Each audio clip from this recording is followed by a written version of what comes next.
बिस्मिल्लाहिर्रहमानिर्रहीम। अस्सलाम वालेकुम। नाज़रीन इकराम, सऊदी अरब के लिए दो इंतहाई बुरी खबरें हैं। सऊदी शाही ख़ानदान का एक इंतहाई अहम फ़र्द दुनिया से चला गया, जबकि सऊदी अरब का एक बड़ा बहरी जहाज़ ईरान की हिमायत याफ्ता हौसी जंगजुओं की जानिब से समंदर में तबाह कर दिया गया है। वीडियो की तफसील में जाने से पहले तमाम दोस्तों से गुजारिश है कि वीडियो को आखिर तक मुलाहिजा करें ताकि खित्ते में तेजी से बदलती सूरत हाल से आप आगाह रह सकें। नाज़रीन इकराम, सऊदी अरब गुज़श्ता कुछ सालों से ईरान के हिमायत याफ्ता यमन के हौसी जंगजुओं के हमलों की जद में है, जिसके बाद वो अपनी दिफाई सलाहियत को बढ़ाने पर ख़ास तौर पर तवज्जो दे रहा है। इस मकसद के तहत सऊदी मुमलिकत ने दिफाई शोबे को मजीद मजबूत किया है। सऊदी अरब ने जदीद तरीन जंगी तैयारों के बाद अब सऊदी बहरी बेड़े में जदीद तरीन जंगी हेलीकॉप्टर Mi-60R भी शामिल कर लिए हैं।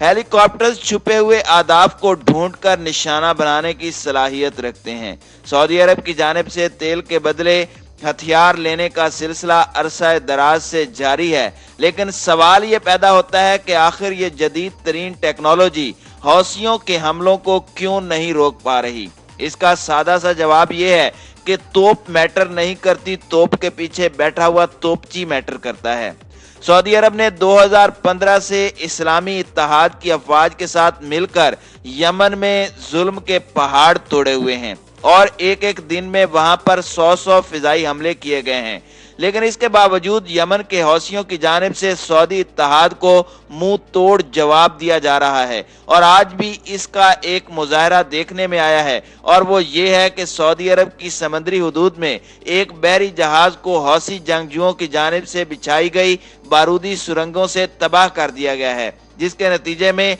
खौफनाक धमाका हुआ और जहाज के अगले हिस्से को शदीद नुकसान पहुंचा है और काफी ज्यादा जानी नुकसान का भी अंदेशा जाहिर किया जा रहा है। इत्तेहादी अफवाज के तर्जुमान कर्नल तुर्कीउल मालिकी ने बताया कि तखरीब कारी का यह वाकया बहरुल अहमर के जुनूब में पेश आया, जब एक तिजारती जहाज समंदर में बिछाई गई एक समंदरी बारूदी सुरंग से टकरा गया। उनका मजीद कहना था कि यमन की हौसी मलीशिया समंदरी सफर को गैर महफूज बनाने के लिए मुख्तलिफ मकामात पर बारूदी सुरंगें बिछा रही है, जिसका मकसद सऊदी मशहद के अलावा आलमी तिजारत और जहाज रानी को शदीद नुकसान पहुंचाना है। अभी चंद रोज कबल भी इत्तेहादी फोर्सेस के बहरी यूनिट ने बाबुल मंदब के समंदरी बंदरगाह से मुतअद्दिद बारूदी सुरंगें साफ की थीं।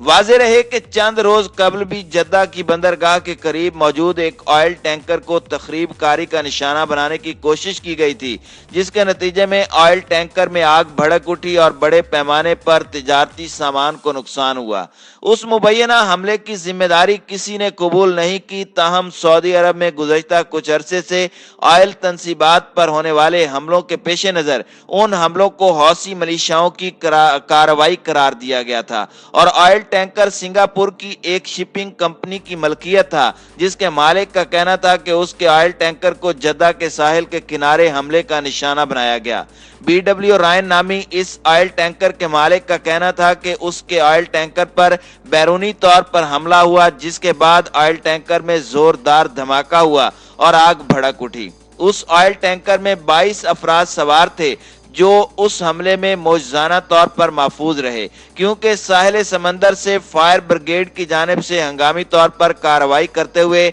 आग पर काबू पा लिया गया था।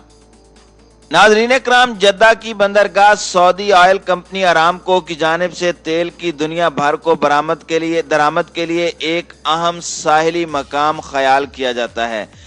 सऊदी अरब की समंदरी हुदूद में तिजारती जहाज बारूदी सुरंग से टकरा चुका है और जहाज के अगले हिस्से को नुकसान पहुंचा है, ताहम काफी जानी नुकसान का भी अंदेशा है। याद रहे कि गुज़श्ता हफ्ते हौसी कमांडर्स की जानिब से धमकी दी गई थी कि अगर सऊदी अरब और मुत्तहिदा अरब अमारात ने हमारी बंदरगाहों से अपने मुहासरे न उठाए तो उनकी बंदरगाहों को भी महफूज नहीं रहने दिया जाएगा, और इसका अमली मुजाहरा अब हौसियों की जानिब से सऊदी अरब को करके दिखा दिया गया है और बड़े वाज़ेह अंदाज में बता दिया गया है कि आप चाहे अमरीकी असला लेकर आएं या मगरबी ममालिक से असले के अंबार इकट्ठे कर लें या नए बनने वाले दोस्त इसराइल से जदीद टेक्नोलॉजी ले आएं, यमन के हौसी उसे अमली तौर पर तबाह करने की सलाहियत रखते हैं। नाज़रीन इकराम, यहाँ आपको यह भी बताते चलें कि अरामको की ऑयल तंसीबात पर होने वाले मिसाइल हमलों के बाद पूरी दुनिया के अंदर तेल की फराहमी मुतासर हुई थी और गुज़श्ता कुछ अरसे से सऊदी अरब की जानिब से जदीद तरीन असले के ढेर लगाए जा रहे हैं, लेकिन ये जदीद तरीन टेक्नोलॉजी पिछले कुछ अरसे से हौसी जंगजुओं की जानिब से किए जाने वाले हमलों को मुकम्मल तौर पर रोकने में नाकाम रही है। सवाल ये पैदा होता है कि दुनिया के ताकतवर तरीन ममालिक जो कि सऊदी अरब के दोस्त हैं और सऊदी अरब को बड़े पैमाने पर जदीद तरीन टेक्नोलॉजी और असला फराहम कर रहे हैं, वो छोटे से मुल्क यमन के हौसी जंगजुओं को रोकने में कामयाब क्यों नहीं हो पा रहे? तो इसका सादा सा जवाब यह है कि जंग को रोकना उनके मफाद में नहीं है, इसलिए वो दोनों फरीकैन की मदद करते रहते हैं ताकि ये जंग ना रुके और उनका असला भी बिकता रहे। और आज के दिन की दूसरी बुरी खबर सऊदी शाही खानदान के लिए यह है कि सऊदी अरब के शाही खानदान से ताल्लुक रखने वाली एक इंतहाई अहम शहजादी की मौत हो गई है। सऊदी मीडिया के मुताबिक शहजादा मुअत्तब बिन अब्दुल्ला बिन सऊद बिन अब्दुल अजीज आल सऊद की वालिदा इंतकाल कर गई हैं, जिसकी तस्दीक ऐवान शाही ने जुमे के रोज जारी एक बयान में की है। वाज़ेह रहे कि 3 दिसंबर को सऊदी शहजादे शाह फैसल बिन आले सऊद की साहबजादी भी इंतकाल कर गई थी, जिनकी नमाज जनाजा जुमेरात के रोज रियाज में अदा की गई, जबकि तदफीन भी मकामी कब्रिस्तान में हुई है। सऊदी अरब की जानिब से एक हफ्ते के लिए इंटरनेशनल फ्लाइट्स पर भी पाबंदी लगाई गई है। मैंने पिछले दिनों अपनी एक वीडियो में जिक्र किया था कि सऊदी अरब के अंदर चंद अहम शहजादों और शहजादियों को टारगेट किया जा सकता है और बज़ाहिर यही नजर आ रहा है कि अपने रास्ते की रुकावट बनने वाले सऊदी शाही खानदान के तमाम अफराद को ठिकाने लगाने का आगाज हो चुका है, क्योंकि सऊदी वली अहद शहजादा मोहम्मद बिन सलमान अपने रास्ते की तमाम रुकावटों को रास्ते से हटाने के अज़म का इजहार कर चुके हैं। और जब से न्योम शहर में इसराइली वजीर आजम नेतन्याहू से सऊदी शहजादे मोहम्मद बिन सलमान की मुलाकात की खबरें सामने आई हैं, उसके बाद से लेकर यमन के हौसी जंगजुओं के हमलों में तेजी आई है। और यहाँ आपको ये भी बताते चलें कि ईरान की प्रॉक्सी कहलाने वाले हौसी जंगजू, जिन्होंने मोहसिन फखरीजादे की शहादत पर बड़ा वाज़ेह तौर पर पैगाम दिया था कि मोहसिन फखरीजादे के कातलों को चैन से नहीं बैठने दिया जाएगा। और आपको याद होगा कि शहजादा मोहम्मद बिन सलमान की नेतन्याहू से मुलाकात के बाद मोहसिन फखरीजादे को टारगेट करके शहीद किया गया। ईरान के सुप्रीम लीडर आयतुल्लाह खामनाई ने भी वाज़ेह अंदाज में कहा था कि मोहसिन फखरीजादा और जनरल कासिम सुलेमानी की शहादत का बदला लिया जाना अभी बाकी है। उस हमले पर बनाई गई वीडियो में मैंने वाज़ेह तौर पर बताया था कि ईरान 3 मुख्तलिफ तरीकों से बदला ले सकता है। एक तो यह है कि ईरान की जानिब से अपनी प्रॉक्सीज के जरिए इस कत्ल में मुलविस ममालिक को मुख्तलिफ औकात में टारगेट किया जाएगा।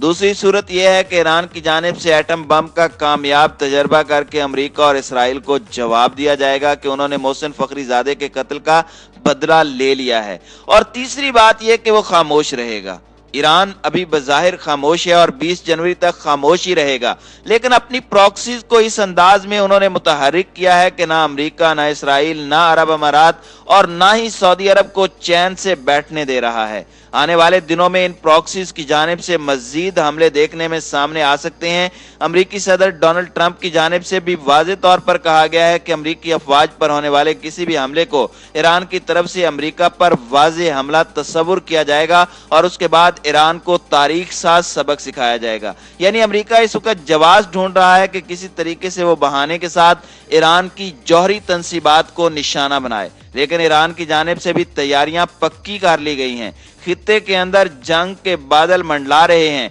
अब देखना यह बाकी है कि 20 जनवरी तक हालात कैसे रहते हैं।